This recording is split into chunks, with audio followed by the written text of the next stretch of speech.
And so we found our environments with all this urgency, all this importance really compressing and doing and saying more, gathering more data, scrambling, pressing our calendars more full with meetings and Zooms and conferences without even a moment to take a beat or breathe or meet anybody else or even have some kind of a different type of conversation be had. And we started to come to the same intuition that maybe the answers to some of these more complex and intractable problems might come from somewhere else. Maybe the solutions weren't in more thinking or talking. Maybe the solutions could be found in the silence.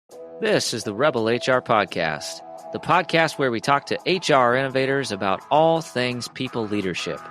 If you're looking for places to find about new ways to think about the world of work, this is the podcast for you. Please subscribe from your favorite podcast listening platform today and leave us a review. Rebel on, HR Rebels. Welcome back, Rebel HR listeners. Extremely excited for the conversation today. With us, we have Leigh Marz. She is the co-author of the new book with amazing reviews, Golden, The Power of Silence in a World of Noise. Welcome to the show, Leigh. Hey, thank you for having me. Well, extremely excited to have you here. Also excited to have Molly Burdess joining us. Hi. Welcome back, Hey. Molly. Thanks.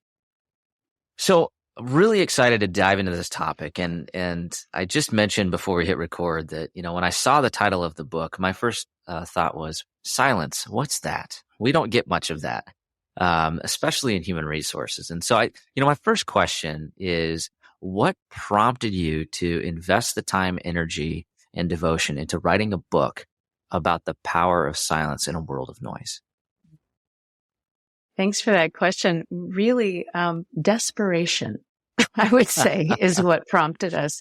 We came to this book from a place of despondency, and maybe sometimes we like to think it's something, some gorgeous, golden, thing that drew us in. Actually, we were at a loss of what to do. We were both working in high stress environments. Justin, my co-author that you mentioned, Justin Zorn, working in U.S. Congress. He's been a legislative director for 3 members of Congress, so a very loud environment, as no doubt you know. And I've been working with a lot of cross-sector coalitions, working on climate change, working on removing toxic chemicals, things that feel very urgent and are very urgent. And so we found our environments with all this urgency, all this importance really compressing and doing and saying more, gathering more data, scrambling, pressing our calendars more full with meetings and Zooms and conferences without even a moment to take a beat or breathe or meet anybody else or even have some kind of a different type of conversation be had. And we started to come to the same intuition that maybe the answers to some of these more complex and intractable problems might come from somewhere else. Like maybe the solutions weren't in more thinking or talking. Maybe the solutions could be found in the silence. And so we wrote an article together for Harvard Business Review, implying some of those things, testing out some of those things, particularly focusing on audible noise and silence in that realm. We'll get into more about what we're covering when we talk about silence in a bit. But that article that we wrote for Harvard Business Review went viral. And then that gave us pause, made us step back and think like, what's going on here? Why is this resonating with people? Is there something to explore? And we just started following the cookie crumbs, doing interviews with neuroscientists and, all kinds of professionals and politicians and artists and a man incarcerated on death row and a whirling dervish and a Grammy-winning opera singer, all sorts of people, amazing people, and asking them the question, what's the deepest silence you've ever known? And it's their answers that really took us on this journey for silence and our own devotion to, as workers in the world, as people really passionate about our work, is that would include looking at ourselves as individuals, looking at family life, looking at work life, and looking at the society as a whole. So, yeah. I just think it's a really powerful question to think about that. I mean, you asked that question and I struggled to think of an answer. You're not alone in that, but I'd love to hear anything that you and Molly have to say about the deepest silence you've ever known, without it necessarily the pressure of it being the deepest, but maybe what comes to mind when you hear that question. I mean, is it bad that we don't know the answer to that? Not at all. Not at all.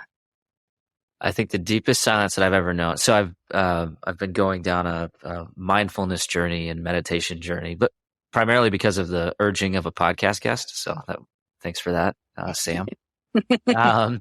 And I would say it was probably in the midst of a meditation session where there was literally nothing, and that was the whole point. But I think it took me about 8 months of consistent practice before I truly was able to quiet my mind enough to feel some of that silence, and it lasted for about 2 seconds.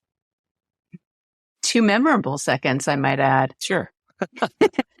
The best seconds of your life, probably. Yeah.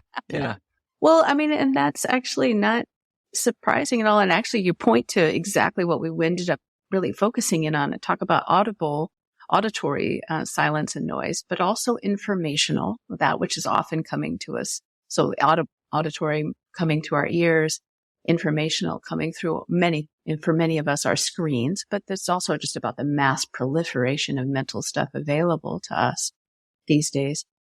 And then focusing in on internal silence and internal noise, which is what you were describing, Kyle, in those couple of seconds, so quiet. And really, those interviews kept pointing us to places and times that weren't necessarily auditorily quiet at all. Yours was, but often you can be, they would talk about running the perfect line through roaring rapids or the 4 a.m. mark on a dance party, at a dance party, all-night dance party, or being on a mountaintop with, winds and the weather and all kinds of, who knows, birds, all kinds of noise, you could say, or sound. Actually more to be more exact, but a quiet, internal quiet that many describe as a place where maybe our smaller egoic selves fall away. The story we tell ourselves about ourselves falls away, and a sense of connection to something larger than us comes in. So we become smaller and larger at the same time. And that's a very quietening experience. That is, yeah, I'm just reflecting. I'm taking that silence to reflect. Beautiful. But I think that's a really powerful concept. We think about silence as sound. Mm-hmm. But yeah, I think one of the biggest challenges, and I'm assuming, Molly, you probably agree with me, in our day-to-day is we've got so many different things going on that the thought of even silencing our thoughts or trying to resist the egoic pressure to have the right answer or to figure something out or to solve someone's problem is so strong that I don't know about everybody else, but when I feel like I'm not doing that, I feel guilty. I feel like I'm not doing my job if I'm not, constantly thinking about problem solving and how to improve. Mm-hmm. Yeah, absolutely. It's hard to do. Yeah. Well, one of what we're talking about here is staying engaged in the work of the world and we lead very full lives, both running families, both, really involved in our communities as well. And so this isn't about kind of escaping to do that work necessarily, although that can be a great way for us to learn. What we're really interested in this book is how do you weave these moments of silence throughout one's day? And they can be really tiny little moments, but what we suggest is that you drop into them as deeply as you can. So even if that's just an inhale and an exhale before the next Zoom meeting, we're stepping outside even for just a hit of nature, if you will, just to listen to the birds for a second or hear the wind in the trees, to just use that as a little refresh. And it may be that we're tapping into those deeper experiences of silence we get in any of the ways that we get it. This is what we call a non-meditator's guide to getting beyond the noise, because both Justin and I are lapsed meditators at best. Good on you, Kyle, for your meditation. And that may be your way to silence, which is awesome. It's been our way in the past, but it's really not anymore. And so what we're interested in with this book is what are the many, many, many routes to quiet and to silence one can find. And for me, that's now on the dance floor, teaching dance, really focusing in a flow state. So flow states are super universal, very common to many, and those can be big, active flow states like, skiing down some mountain slope or, dancing in a loud studio, mind you, something like that. They could also be micro flow moments where you're just doodling or doing crosswords or reading, deep reading. So flow states are one of those places, moments of awe where you really connect to the beauty of this life. And that can be like looking at the Grand Canyon, but it could also just be watching a bumblebee do its work. It's pretty amazing. This life is pretty amazing. And when we can connect to those moments, however quickly they come and go and make more space to them, we feel that we can be much more present to the work we're doing. That person who walks in your door that needs that answers in those questions, and your full presence can come much more easily to you if you've just taken that little bit of time to be with yourself. So as I'm reflecting, to me, it's almost like a sense of being content in where you're at, what you're doing, what you're feeling. Am I kind of on the right track here? I love that. I love that framing. Absolutely. Yeah. To just really take in this moment. Absolutely. So I think I love how you put that, the flow state, moments of awe. Yes. Right? I think that's really, I love that visualization. And I think it's really easy to get disconnected from that, just in the busyness of everything going on, especially in the workplace. So why is there so much noise today? Why as a society do we like foster this? Because I feel like it's probably not in our best interest. Yeah. Well, that's certainly what we found. So we look at auditory noise, and that is on the exponential rise. We look at emergency sirens as a proxy indicator. So emergency vehicles need to pierce through the surrounding din to get our attention to get off and meet whoever they are to meet and, to cut through all that traffic. So the sirens from the emergency vehicles have gone up sixfold in the last 100 years. So they're up in high decibel levels where it's, as you probably and your listeners no doubt have noticed, damaging to be too close to those sirens for too long. Also, the National Park Service estimates that noise pollution increases 2 to 3-fold every 30 years. So yeah, it's getting much louder on a sonic level.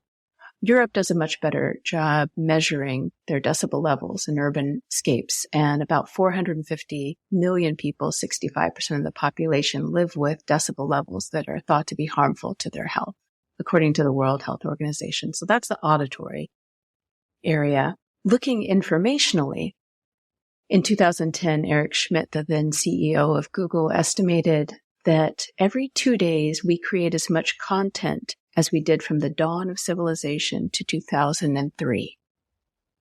Every 2 days we create as much content as the dawn of civilization. So we are swimming in information. And another study suggests that we take in about 5 times the amount that in the United States, 5 times the amount that we did just a generation ago. So that's a lot of information. More and more of it is grabbing for our attention, as you now no doubt have noticed. So auditory is measured in decibels. Information is measured in bits. And that has everything to do with attention, which is a very limited resource. Mihai Csikszentmihalyi, the great Hungarian-American psychologist, estimates that we need about 160 bits of information, or we have our fullest capacity is about 160 bits of information.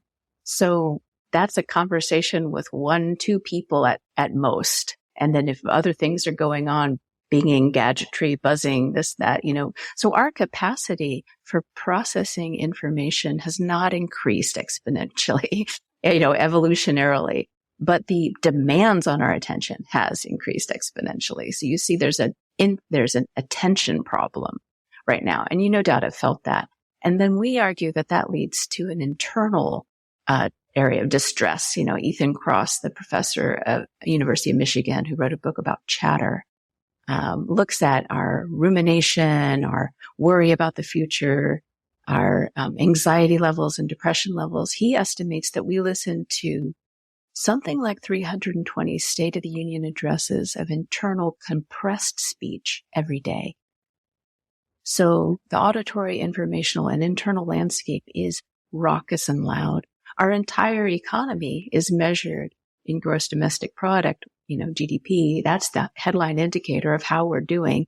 Well, that values, for example, the not the pristine forest, but the pristine forest harvested and cut up into lumber and sold at Home Depot. And our attention is much like that.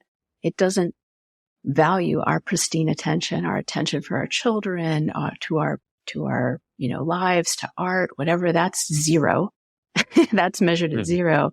But our chopped up attention, our eyeballs on a page and clicking this and clicking that and consuming things is what it values. So it's not just that we're not doing a good job here, that we're not, trying hard enough, although we have lots of things for us to do. There is a sphere of control here, I want to assure you. But I also want to assure you that everything is really driving towards more noise, making more noise these days, in our current system and setup. And so we look in this book at all of those things, what we can do as individuals, what we can do as families, as coworkers to support one another, and then what, of course, we need to do and want to do as a society.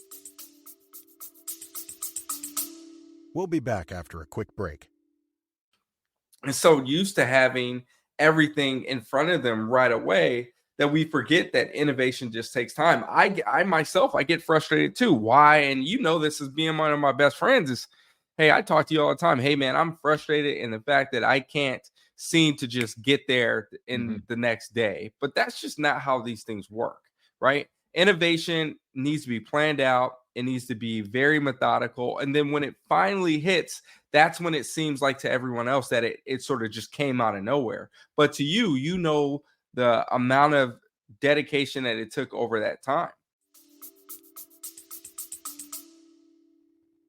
So attention is something I really struggle with, but I appreciate you saying there's some control that can happen. How do I do that? How do you find out your sphere of control? Yes. Yeah. Well, so we have a teacher come in the middle of the book. His name is Jarvis J. Masters. Jarvis J. Masters is a man who's incarcerated on death row for a crime that the preponderance of evidence suggests he didn't, and we certainly believe he didn't commit. He's been on death row for 32 years. He, in that time, came across Tibetan Buddhism as a practice, kind of reluctantly, who closes their eyes in prison and meditates. He joked, you don't do that. You're going to be crazy. But he did come across mindfulness meditation. He also finds his quiet working out in his 4x9 cell and studying astronomy and all kinds of other practices, writing letters. He has a beautiful penmanship, writing letters to friends and people who reach out to him for support. So he's a man who's in a cell 23 hours out of a day, and we turn to him to tell us about sphere of control because, seemingly it would seem he'd have no control. He's in a cell all the time. And yet he does find quiet, even in that very, very loud environment, which I'll just describe for a second, because it's all cement and metal and guys hollering all the time, hollering each other's names or just on a rant. It's extremely loud auditory environment, plus the reverberations of fear and trauma and concern about the people's cases and, all those things. Even COVID, when at its peak, it was very stressful. But he quiets the noise by quieting his response to the noise, he says, which is a super advanced concept. And he's an advanced teacher at this point in Buddhism. But he finds his sphere of control in how he reacts to things. And so we turn to him to look at our sphere of control. What is it? What we can do with ourselves generally? what's our sphere of influence? I'm assuming this will be somewhat familiar to your audience. And then what's outside of your control? And you just don't sweat that. You just let that go. You're focusing on your sphere of control and your sphere of influence. So the answer is, of course, different for each of us about that. But the point is there is something within your sphere of control and influence. Yeah. Yeah. We know those terms. Very, very well. But interestingly, it's not typically in the context of silence or clarity necessarily. It's more about forcing something to get done, or forcing a reaction to not be, the normal reaction. At least that's how I kind of interpret some of that, that advice. Mm-hmm. So how, as HR professionals, and I think I don't think anybody's going to argue with the fact that it's too noisy and that it's hard to operate effectively in the noise, both auditorily and internally. As we think about that in the context of the jobs we do and the workplaces that we support, how do we foster this in our culture, in others, in making sure that people have the space to have silence support their needs? Mm-hmm. So I do think, I'm an organizational coach and a leadership coach. I do some of that. And I really do feel like there's a lot of parallels with the way I need to keep my temple clean, if you will, do my own work in order to really show up for my clients. I think what you all do is so important. It is so steadying to what can feel like a really tumultuous and sometimes can get quite toxic environments. I mean, I really have the deepest respect for what you all do. So I think it is one thing we need to do is make sure we're doing our work. And I don't mean that in any kind of a shaming way. I mean that in a full permission kind of way. And finding the quiet that is truly your quiet. So that isn't like a finger wagging. You have to do it this way. Like you have to meditate as an example. We were finding a lot of our friends and colleagues were shaming themselves for not meditating. Well, maybe that might just not be your way. Maybe it's more like you run, you dance, but to really honor that time and the quiet it brings you. So we spoke with a professor of biobehavioral health and medicine, Joshua Smythe, who said, quiet is what people think quiet is. Quiet is what you experience quiet to be. So that is really tuning into the signals in you that you are maybe overloaded with noise. For me, that's like tight jaw, tight diaphragm, looping thoughts, lack of focus, sounding familiar, all these things, right?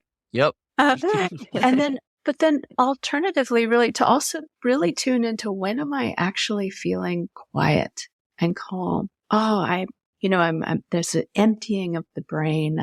That's what happens when I dance. I could make up that's like not, I don't know, not something enough. I don't know. Not like, I don't know what to say.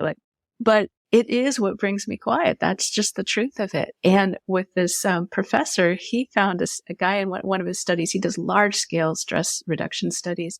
He was a chainsaw carver. He carved large chunks of wood. And in that flow state of absolute focus and concentration, he was as quiet as he could be. That was his deepest silence. So don't get all judgy about what your quiet is.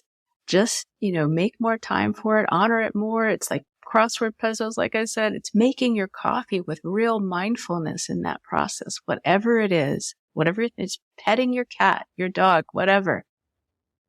Really to honor that and give it time. And then once you've really been living in that, to also encourage your workers to do the same, the people who are coming to you to do the same, and to figure out what are the ways we can do that throughout the workday.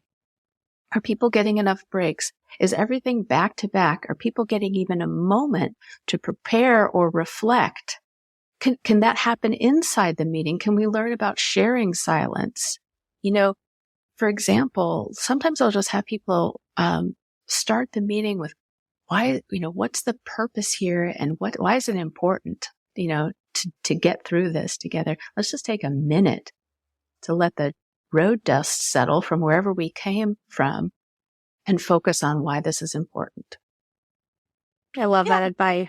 I think so often we wear busy as like a badge of honor. Oh my goodness. Yes. I think we can change that culture by, knowing what to say no to, taking the time for us and encouraging our teams to do that as well. That's some HR rebellion right there, Molly. Yeah. That's some HR rebellion. I mean, Absolutely. I know a lot of people like that. Do you feel like, is there such thing as being addicted to the noise? Absolutely. In fact, we have a little section that talks about the convenience addiction. There's so much going on about that badge of honor. I mean, that was certainly the culture in DC when Justin was working there, to have TVs blasting and that have the, instant reply to everything basically being the standard. So you can see, like, if you're trying to make really important strategic decisions, how in the world can you do that? How in the world can you be in touch with what you've heard from your constituency, what you've heard, what you know to be true, all these things in that kind of noisy environment? It's going to be reactive. We're never at our best when we're reactive. So it's of the utmost importance. And then to challenge that busy as, badge, I think it's really important. That's also definitely buying into things. Cal Newport is the one who talks about a convenience addiction. No doubt you've come across his work, which is super important. He's the one who brought this great term deep work to us. His concern is we're not doing any deep work at all in this environment, especially the one with instant, response being, an IMing all the time and all this pinging and all this stuff going on. So we lack the ability we lack the clear metrics, if you will, that tells us that group email to everybody, but now everybody knows. Well, did everyone really need to know? Do we really, it's just the way we form our communication is that if it does any good, it's good. Well, that is just not true. We have, like I said, very limited attentional capacities. We are cluttering up each other's worlds like that. And HR can be one of the places where we really model something different. That would be rebellious. That I could get behind for sure. Well, now you're knocking on my corporate communications emails, so I don't know how to feel about it. Sorry. You mean they don't want all those emails? Okay, that's probably fairly. All right. Point taken. I do think it's interesting, and it's so often throughout our day, it's like when there isn't auditory silence, it's off-putting, right? Like when the radio's not going, or a podcast isn't playing, or you're actually in a room and nobody's talking, and somebody feels like, oh, I have to fill this silence. And I think virtual meetings are a great example of, like, when nobody's talking, somebody thinks something's wrong. When in all actuality, people could just be thinking about what was said, which is actually the whole point of the meeting, potentially. Yeah. It's like getting comfortable with that it's uncomfortable to get comfortable with that. Yeah, this is really a book about appreciating and growing our appreciation silence. And we turn to a Japanese principle called M-A, which is the kanji character is a temple gate, if you imagine, and there's some slats in the temple gate and there's sunlight pouring through the empty spaces. So it's this place, sometimes it's used as a synonym for silence, for emptiness, for nothingness. We love the definition of pure potentiality. So it's what's found in Japanese art. For example, ikebana flower arrangement. The emphasis isn't just on the branches and the petals, it's on the empty space around it. That is part of the piece of art. The scrolls, for example, the calligraphy. And so that which is drawn and painted is of equal importance, or rather the empty spaces around that is of equal importance to the brush stroke. It's in haikus, it's in the theater, it's in conversations, more pauses, more time to reflect, to actually tune in. When someone says, how are you? When I speak with my Japanese colleagues will pause to actually find the answer. and that can be a little strange for us. But if we could put our focus on sort of this wholeness where that which is said is and that which is unsaid is of equal importance, that time for reflection, as you know, is so important for all of us. But those of us who are more kinesthetic, where it's just a different type of processing, where we're introverted, we need more time for a more introverted reflection versus external processing. This makes room for more thinking, more involvement, more participation. It ends up democratizing our spaces more, and it ends up giving us better ideas, when we idea generate, better results in those things. So it's not a constant tyranny of the fastest and the loudest. Tyranny of the fastest and the loudest. I think that's a perfect pivot point for an extrovert like me to reflect and take that space. So we're going to pivot into the Rebel HR flash round as much as I could continue this conversation for another 3 hours. Yeah, I do need to be mindful of your time, Leigh. All right. Question number 1. Where does HR need to rebel? Yeah, I think we actually hit on it. I think it's about maybe being the rather than, I think of HR, many millions of professionals not millions, but many, many professionals I've dealt with and had such great experience. We tend to think it's about the words, it's about the processing, it's about that kind of engagement.